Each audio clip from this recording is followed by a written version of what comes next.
Hubel'in isminin Akad dilinde habalu yani ölmek eylemiyle veya Arapçada yaslı olmak anlamına gelen habila sözcüğü ile ilişkili olduğunu savlayanlar olsa da, Hubel'in ikonografisi oklarla silahlanmış bir erkek olduğu için bu savları onunla bağdaştırmak mümkün durmuyor. Palmira Aramicesi ve nebati metinleri üzerine uzman olduktan sonra, Ölü Deniz yazmalarını inceleyen ekibe katılan Fransız din adamı Jean Starkey'e göre, Hubel isminin kökeni, Arapçada antik biri anlamına gelen Hibil'dir. Hubel'in etimolojisine dair başka bir görüş, onu tahıl ile ilişkilendirir. Çünkü Arapçada tahılların çoğulu için hububat kelimesi kullanılır. Bunun tekil yani tek bir tahıl tanesi için kullanılan hali habbedir. Dolayısıyla eğer Hubel'in adını Hab-el olarak ayrıştırıp ele alırsak, adının hububat kelimesinin hab kökü ve çeşitli İbrani Arap toplumlarında tanrı anlamına gelen el sözcüğü ile birleşerek oluştuğu, böylece tanelerin tanrısı anlamına geldiği olasılığı doğar. Paganların tanelerin tanrısı sıfatının Kur'an'da Allah'ın bir özelliği olarak nasıl ele alındığının bir örneği, Rahman suresi 12. ayettir.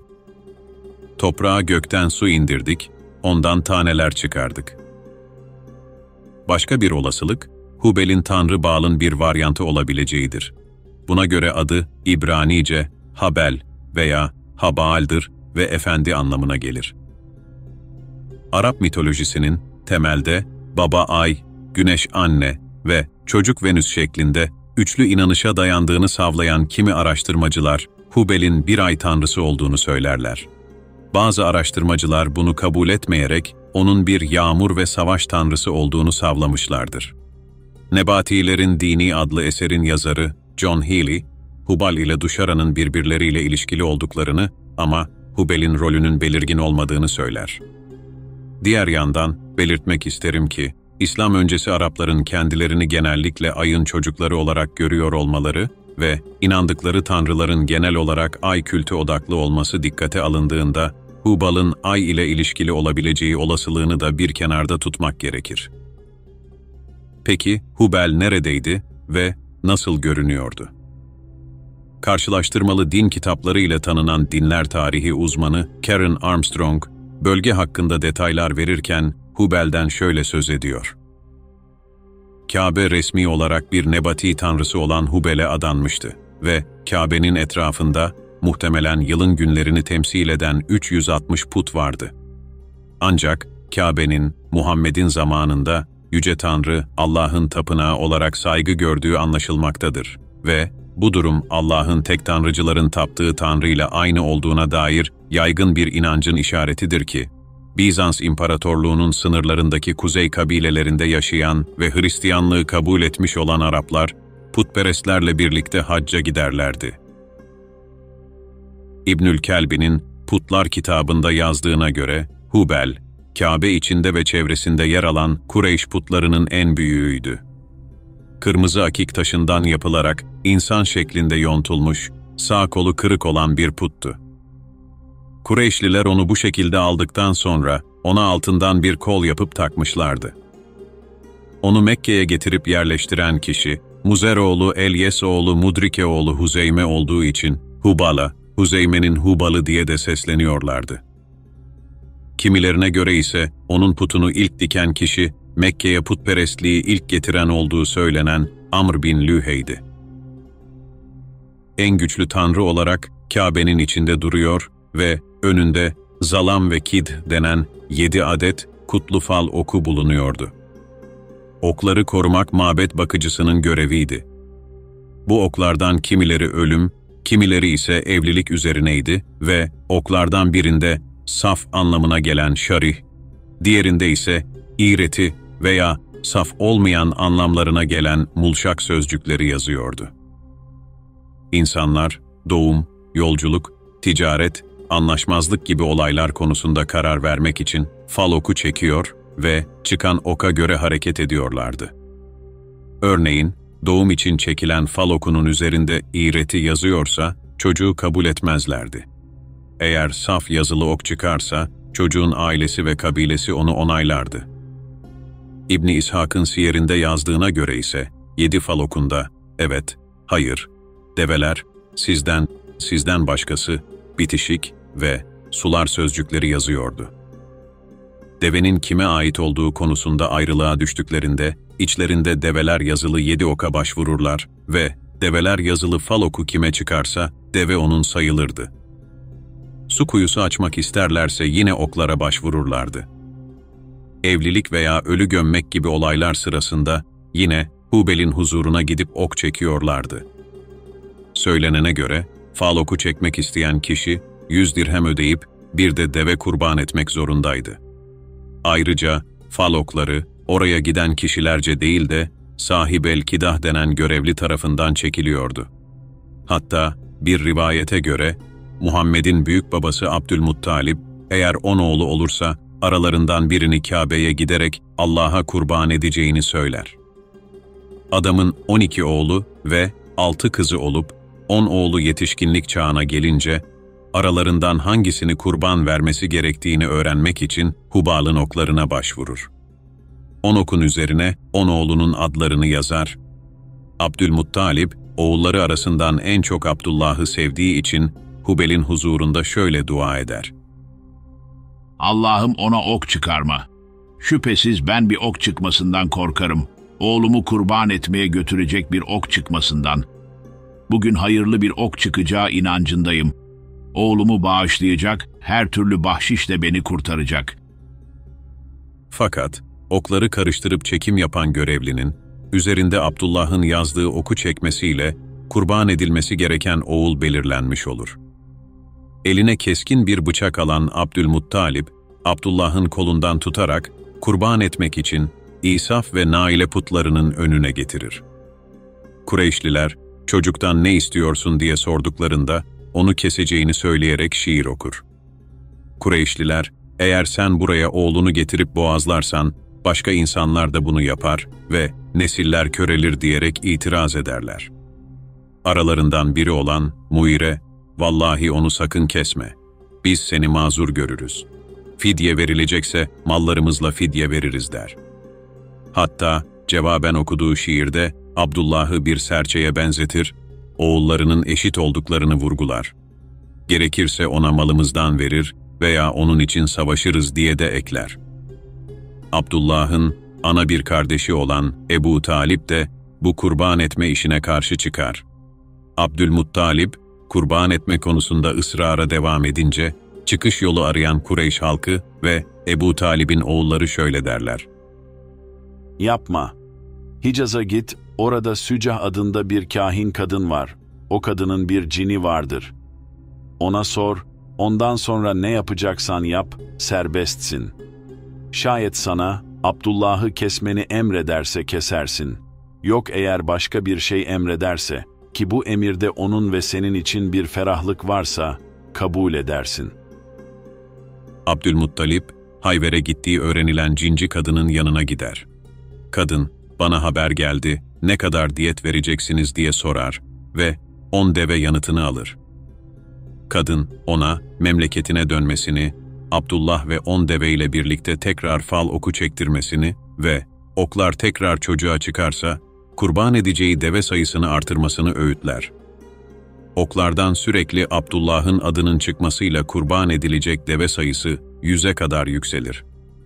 Sonraki ok çekiminde Abdullah değil de develer yazan ok çıkınca 100 deve kurban edilir ve böylece Abdullah kurtulur.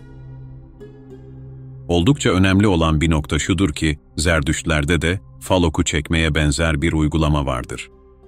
Haziran ayının 27. gününde 7 tanrı ve kuzey yönü için ziyafet verirler. Kurdukları masada bu tanrılar için yerler belirlenir ve rahip eline aldığı Harran'daki ağaçlardan yapılmış yay ile 12 kez yanan ok atarak kehanet iletir. Belli ki kehanet almak için ok kullanmak gibi bir gelenek Mezopotamya'da yaygındı. Bunun yansımalarından biri Hezekiel kitabındaki şu sözlerdir. Rab bana şöyle seslendi.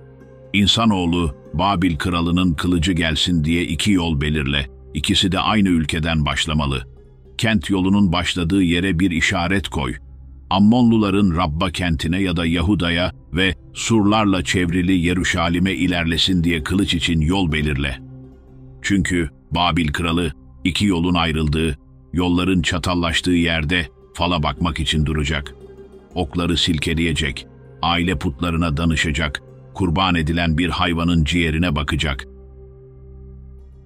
Ayrıca bir Midraş metninde Babil kralı Nebukadnezar'ın farklı yönlere ok attığından ve hepsinin Kudüs yönünde uçtuğundan söz edilir. Benzer şekilde 2. Krallar kitabında da okların kehanet için kullanıldığı yazar. Anlatıya göre İsrail kralı Yehoaş, Elişa'nın emri üzerine eline aldığı yay ile farklı yönlere ok atışları yapar ve her ok atışından sonra Elişa kehanet bildirir. Hatta son ok atışı sırasında Yehoaş okları atmadan önce 5-6 kez yere vurmadı diye ona tepki gösterir. Aynı türden bir inanış Persler arasında da vardı.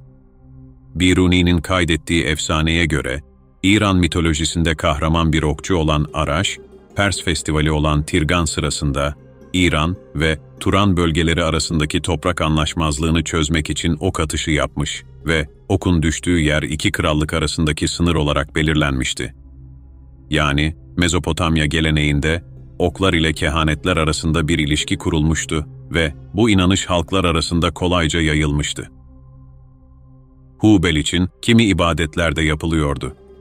Bunlardan biri sefer dönüşü ayinleri idi. Bu ayine göre kişi seferden sağ salim döndüğünde Kabe'yi tavaf eder, Hubel'in huzuruna çıkıp tıraş olur ve onun için bir kurban keserdi. Bu ayin boyunca ona özel telbiyeler okunurdu. Ayrıca savaşçıların Yalel Uzza ve Yalel Hubel, yani Yetiş Uzza, Yetiş Hubel diyerek ondan yardım istiyor olmaları, Hubel'in aynı zamanda bir zafer tanrısı gibi görüldüğüne de işaret eder. Uhud Harbi'ni zaferle sonuçlandıran Ebu Süfyan'ın savaşırken Yücel Hubal diyerek seslenişi bu olasılığı daha da güçlendirmektedir. Başka bir ibadet savaş danışma ayini idi. Eski birçok halk savaşa girmeden önce tanrılarından onay veya kehanet beklemişlerdir. Kimileri bunu doğrudan kendini tanrıya veya tapınağa adamış ruhban sınıfı aracılığı ile yaparken, kimileri kemik çekme gibi işlere başvurmuşlardır. Arapların tanrıyla iletişime geçme araçlarından biri fal okları olduğundan bir savaşa girmeden önce ok çekerek tanrılardan haber almayı umuyorlardı. Fakat bu arayışa girişmeden önce adaklar sunup kurban kesmeleri şarttı. Çünkü eski insanların inancı, Tanrı'yı memnun etmez veya kan akıtarak beslemez isen seninle ilgilenmeyeceği yönündeydi.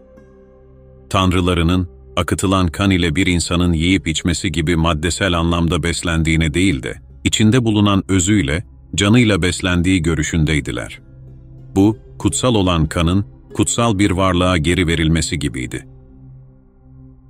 Başka bir gelenek, doğum sonrası ibadetidir.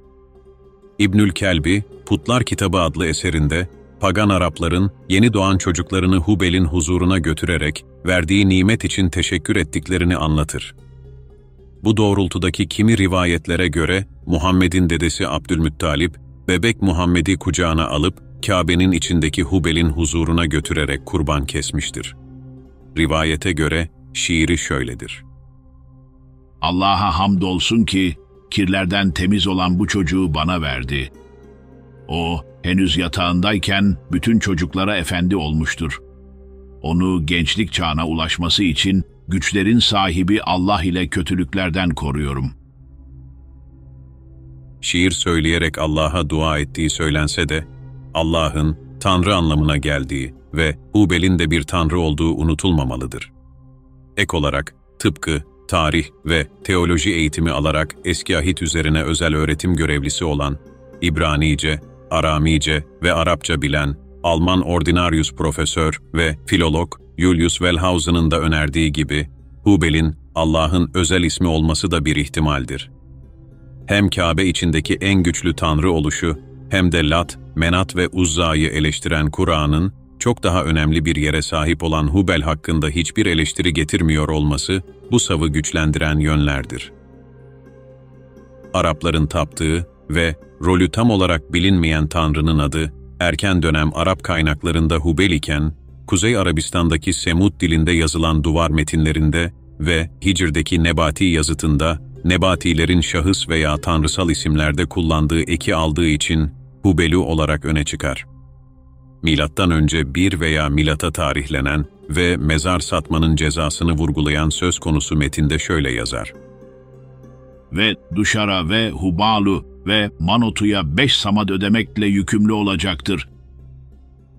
Yazıtta, ortadaki ünsüz dizisine ve Hubel'in isminin önünde L harfi olmadığına dikkat çeken Dan Gibson, Julius Aitin ve Valentina Grasso gibi kimi isimler çekincelerini dile getirmiş, bu tümcede aslında Ve Duşara, Hubalu ve Manot'uya 5 samad ödemekle yükümlü olacaktır yazdığını ve Hubal'ın Duşara'nın sıfatlarından biri olabileceğini savlamışlardır.